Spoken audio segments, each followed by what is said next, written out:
ఈనాడు ఇక్కడ పూదోట లింగ అవధూత యొక్క ఆరాధన సందర్భంగా ఇక్కడ అందరూ వచ్చేయడం జరిగినది. ప్రొద్దుటి నుంచి కూడా ఘనమైన పూజలు భజనలు అన్నీ జరుగుతున్నాయి, విశేష పూజలు. కారణం ఏమంటే పూదోట లింగ అవధూత ఎవరు, ఆయన చరిత్ర కొంతవరకు చెప్పాలని మేము ఇక్కడ ప్రవచన రూపకంగా వచ్చాము. పూదోట లింగ అవధూత కర్నూలు జిల్లాలో అవుకు గ్రామములో సోమమ్మ సోమరెడ్డి అనే ఒక దంపతులకు జన్మించాడు. ఆయన జన్మము విచిత్రము, మహనీయుల జన్మలు అట్లే ఉంటాయి. కాబట్టి ఆయన జన్మించిన 5 సంవత్సరాలకు తల్లిదండ్రులు ఇద్దరు గ్రతించినారు. అక్కడి నుంచి ఒక గ్రామ పెద్ద ఈ పిల్లవాడు అన్నాహారం లేకుండా ఉంటాడని ఆ చిన్న వయసులోనే మేఘాలను చూసి ఇట్లా సంచరించేవాడు, చీమలను చూసి పలకరించేవాడు, పశుపత్యాదులతో పలకరించేవాడు. అటువంటి వాడు లింగావధూత కారణ జన్ముడు. కాబట్టి ఆ గ్రామ పెద్ద నాయన ఎవరైనా పెడితే తింటాడు, లేకపోతే అడగడు. ఈ పిల్లవాడు ఇలా ఉంటే ఎట్లని ఆనాడు ఆ కాలంలో గరిమిరెడ్డి అచ్చమ్మ గారు బనగానపల్లిలో అనాథ ఆశ్రమం పెట్టుకుంది. అనాథ పిల్లలందరినీ ఆదరిస్తూ ఉంది. ఆ గ్రామ పెద్ద నాయన అమ్మ దగ్గరికి పోదామంటే సరే స్వామి అని వచ్చాడు, తీసుకొని వచ్చారు. ఆయనను నడిపించుకుంటూ వచ్చారు.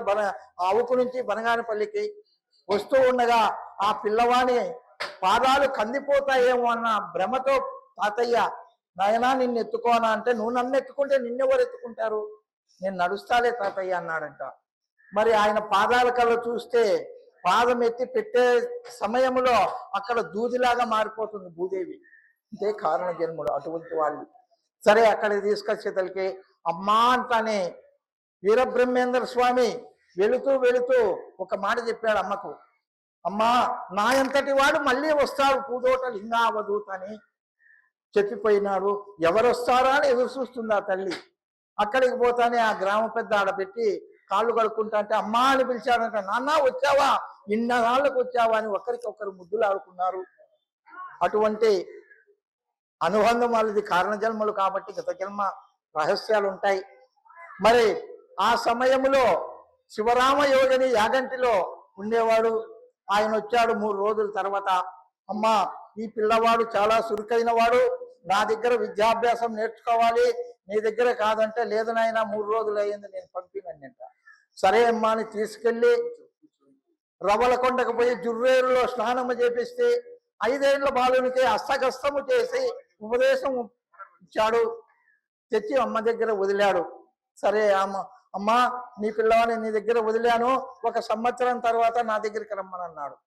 అట్లా సంవత్సరం తర్వాత మరి యాగంటికి తీసుకెళ్తే యాగంటిలో ఉన్న పిల్లలందరికంటే చురుగ్గా ఉండేవాడు.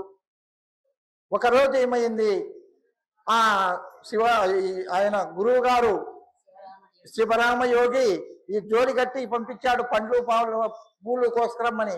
ఆ పండ్లన్నీ కోసుకొని పిల్లలంతా నేరుగా వస్తే ఆయన ఒక అరుగు మీద కూర్చుంటే ఆంజనేయ స్వామి వచ్చాడంట ఆయన దగ్గరికి. ఆంజనేయ స్వామికి పండ్లు తినిపిస్తున్నాడు. వీళ్ళు వచ్చి స్వామి ఎవరో పెద్ద కోతిగానికి తినిపిస్తున్నారు పండ్లన్నీ వాడు అన్నాడంట. స్వామి వచ్చి చూస్తే ఆంజనేయ స్వామి. ఆ ఒక్క శిష్యునితో గురువుకు ఆంజనేయ స్వామి దర్శనమే అబ్బింది. స్వామి నేను వచ్చానంటనే ఆంజనేయ స్వామి చెప్పాడు, నా ఎంతటి వాడు నా యొక్క అంశలో పుట్టినవాడు ఈ లింగాలు, కాబట్టి నువ్వు ఒక గురువు మాత్రమే, అన్ని విద్యలు ఆయనకు వచ్చు, కారణ గురువు అంతేనని చెప్పి ఆయన అదృశ్యమైపోయినాడు ఆంజనేయ స్వామి. నాయన ఈ పండ్లన్నీ నీ స్వామికి తినిపిస్తే నాకు ఇచ్చినావు అంటే, ఇదిగో స్వామి అని గురువుకు పండిస్తే ఆ పండ్లు తీసి నమిలి తిని, నాయన ఇవి పండ్లు కాదురా అమృత గుళికలు అన్నాడట. అటువంటి మహత్యము కలిగిన ఆంజనేయ స్వామి ఇచ్చిన ప్రసాదము కనుక. కాబట్టి మరొక నాడు పుల్లలకు సమిదలకు ఏరకపోతే పిల్లలంతా కట్టలు తెచ్చి ఏబెట్టారు. ఆయనేమో ఒక నీడను పడుకున్నాడు చెట్టు కింద. ఆ యొక్క సూర్యుని ప్రభావంతో చెట్టు నీడ పక్కకు పోతే 7 శిరస్సులు నాగేంద్రుడు వచ్చి చుట్టుకొని పడిగి పట్టినాడు ఆయనకి నీడ. ఈ తోటి పిల్లలంతా అయ్యో పాముచ్చి కరుస్తుందేమని గురువుగా చెప్పేదలిగి గురువు వచ్చి నమస్కరించి, నాగేంద్ర నీ వెళ్ళయ్యా నా బిడ్డను తీసుకెళ్తానని తీసుకెళ్ళి మొత్తం విద్యాభ్యాసం అంతా కూడా నేర్పించాడు. 12 సంవత్సరాలైంది. మరి మా పోయి గరీంరెడ్డి వచ్చమ్మ ఆయన నీ గురుదక్షిణ ఏం కావాలో నా బిడ్డను పంపించు అంటే, ఈయన కారణ జన్ముడు కనుక ఈయన లోక కళ్యాణమే కొరకే ఈయన ధర్మ ప్రచారకుడై లోకాన్ని ఉద్ధరిస్తే అదే నా గురుదక్షిణ అన్నారంట మహనీయుడు. అప్పటి నుంచి పోయి తీసుకొని పోతే, అమ్మ గురువు ఏం చెప్పాడు, నేను ఇక్కడ ఆశ్రమంలో కాదు, నేను రవ్వలకొండకు తపస్సు. అక్కడ ఆ బనగానపల్లిలో ఒక నిరుపేదకు వచ్చి ఆత్మహత్య చేసుకోవాలనుకుంటే ఆత్మహత్య చేసుకోవద్దు నాయనా, ఇదిగో నీకు నేను ఇస్తానంటే నీ దగ్గర గోచి తప్ప ఏమీ లేదు, ఏమి ఇస్తావు అంటే దిగిరాలు ఆయన ఇస్తానని రాళ్ళు పిటికలు తీసి వజ్రాలుగా మార్చిచ్చాడు. మరి ఆ వార్త ఊరంతా తెలిసి ఊరంతా వచ్చినారంట వజ్రాలు కాళ్ళని. అప్పట్లో నవాబు వచ్చినాడు, నవాబు గుర్రాన్ని వేసుకొని వచ్చినాడు, నిండు శూలాలతో ఉంది. ఈ గుర్రంలో ఏ జాత పిల్ల ఉందంటే ఫలానా అని చెప్పాడు. చెప్తానే దాన్ని కోసి చూశారు, తల్లి పిల్ల 2 చచ్చాయి. ఈ స్వామి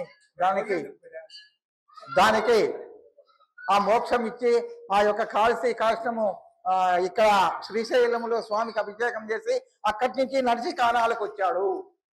కానాలలో ఇక్కడ ఒక పొదలో దూరుకొని తపస్సు చేసేవాడు. అక్కడ తపస్సు చేస్తూ ఉంటే ఈ ఊరి గ్రామం లక్ష్మమ్మ అనే ఒక పెద్ద ఆమె గోవులన్నీ ఎక్కువ అన్నాకు ఆ గోవులు కాసాక ఒక పిల్లవాడిని పెట్టుకొని పంపించింటే ఆ పిల్లవాడు గోవులు కాస్తుంటే అందులో ఒక పెద్దావు ఆ పొదలేక దూరి ఆయన కళ్ళ చూసి కళ్ళ నీళ్లు పెట్టింటే చూసినాడు. అక్కడ పోయి చెప్పాడంట, అమ్మ ఇట్లా ఉండదంటే ఆ మహాతల్లి ప్రొద్దున్నే వచ్చి ఆయనను దర్శించుకొని ఆమె రోజు అమ్మలు తెచ్చేది. అట్లా సంవత్సరం పాటి వాళ్ళ అనుబంధము. మరి ఒకనాడు నాయన నీకు ఎవరు పెడతారు భోజనం అంటే నువ్వు పెట్టవా అంటే, లేదు కానాలకు కరువు వచ్చింది కాబట్టి మేము వలసపోతున్నాము, రేపటి నీకు ఎవరు పెడతారంటే, నేను ఈ కానాల్లో ఉండే కానాలకు కరువా, నేనున్నంత కాలము కానాలకు కరువే లేదని చెప్పి, సరే అమ్మా నువ్వు తొందరగా ఇంటికి పో, నేను వర్షాన్ని కురిపిస్తానని అప్పుడు ఒక తత్వం వాడుకున్నాడు. పల పల పల పల వర్షంబు కురిపించరా రామా, పశుపత్యాలు నీళ్లు లేక చల్లదిల్లును రామా. ఆయన కూడా రాముల్ని పిలిచాడు. మరి వర్షం వచ్చి ఈ యొక్క కానాలంతా కూడా జలమయమైపోయి ఆనందమయంలో అందరూ వచ్చి ఆహా వర్షం ఎట్లొచ్చా అంటే ఆ లక్ష్మమ్మ చెప్పింది. అక్కడ అప్పటి నుంచి ఆయన బయటకు వచ్చి కానాలందరికీ ఇదైనాడు. అంతేకాదు ఈ కానాలలో ఇక్కడ ఒక సొరంగం ఉంది, గృహ. ఈ గృహలో నుంచి రోజు పోయి కాశీకి పోయి స్నానం చేసి వచ్చేవాడు స్వామి. భక్తాదులంతా ఉన్నారు, నేను స్నానానికి పోతారని గౌలేకి దిగుతాడు, ఒళ్ళు తుడుచుకుంటూ బయటకు వస్తాడు, కాశీకి పోయి స్నానం చేసి వచ్చిరా అని. ఇది ఎట్లా ఆశ్చర్యం నమ్మేక లేదు. అయితే అప్పట్లో ఒక ఆయన కానాలు ఆయన పోయిందాడంట కాశీకి పోయింటే ఆయన రోజు కాశీలో కనపడతాడు స్వామి. అప్పట్లో కాశీకి పోయిన వాళ్ళకు వస్తే ఊర్లో మరవం చేసి తప్పట్లు చేసి వాళ్ళకంతా పూలదండలు వేసి ఇది సత్కరించేవాళ్ళు. నేనే కదయ్యా లింగనాయన కూడా పోయినాడంటే, లింగనాయన ఈడే ఉన్నాడు అంటే రోజు ఆడ స్నానం చేస్తుందని నేను చూస్తున్నాను అన్నాడు. కాబట్టి వీళ్ళు అక్కడుంటారు ఇక్కడుంటారు కారణ జన్మలు. అటువంటి గొప్పవాడు ఈ లింగావధూత, చాలా శక్తివంతుడైన వాడు.